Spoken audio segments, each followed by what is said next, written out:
The rest of the week, the air's certainly a lot milder. There'll be some showers, some longer spells of rain. Low pressure is dominant and there'll be some brisk southwesterly winds blowing as well. So very similar to how it has been so far this week, unsettled and possibly really quite mild for the time of year too. So in summary, next week it's a very chilly, frosty, icy start. There will be some wintry showers in the north and towards eastern facing coast, and then from Tuesday onwards turning milder with some rain around at times and a brisk southwesterly wind. Why not lift a living income so people could afford the basics? It's always a compromise, and compromises mean that some people get more and others get less. Far too simplistic. That is not how the world works. First of all, thank you for explaining. Did he mislead Parliament? My view is he didn't. It's always somebody else's fault. Whatever side you're on. Parliamentary democracy, that does matter. The conversation starts here. Let's start with this breaking news. Politics Live. Watch on BBC iPlayer. It was the war that was never going to happen. Я считаю, то, что происходит, военным преступлением. The invasion that shook the world. I just can't imagine living in the world without Ukraine. I can't imagine that. And the fight back that took everyone by surprise. The big question now, how much longer will the West continue to support Ukraine's defence? The war in Ukraine 1 year on. For the stories and analysis, watch on BBC iPlayer.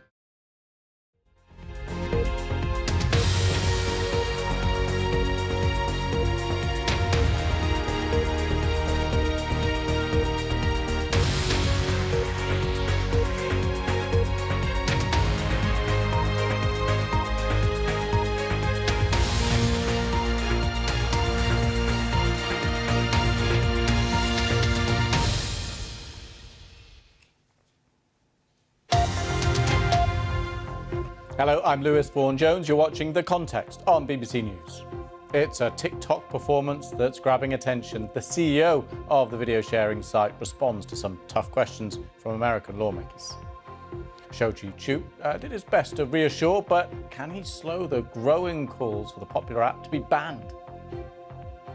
Concerns over tracking devices used for following people. One former Love Island star warns of the dangers after she finds one planted in her bag. World Athletics issues new guidance on transgender athletes in competition, saying they cannot take part against people born with female sex.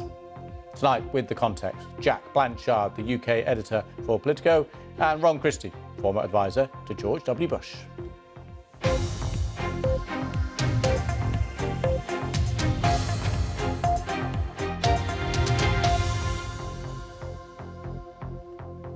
Right, welcome to the programme. US lawmakers have been questioning Shou Chew, the CEO of video sharing app TikTok, amid growing calls for it to be banned. The app has grown rapidly in the US, where it has 150 million monthly users. He's been giving evidence to a congressional committee over security concerns. He faced questions over TikTok's relationship with the Chinese state, the data it collects, and what it then does with that data. When Shou Chew faced questions from the House Committee on Energy and Commerce, the chair, Cathy McMorris-Rodgers, said TikTok has repeatedly chosen a path for more control, more surveillance and more manipulation. Your platform should be banned. Shou Chew said, let me start by addressing a few misconceptions about ByteDance, of which we are a subsidiary. ByteDance is not owned or controlled by the Chinese government and is a private company.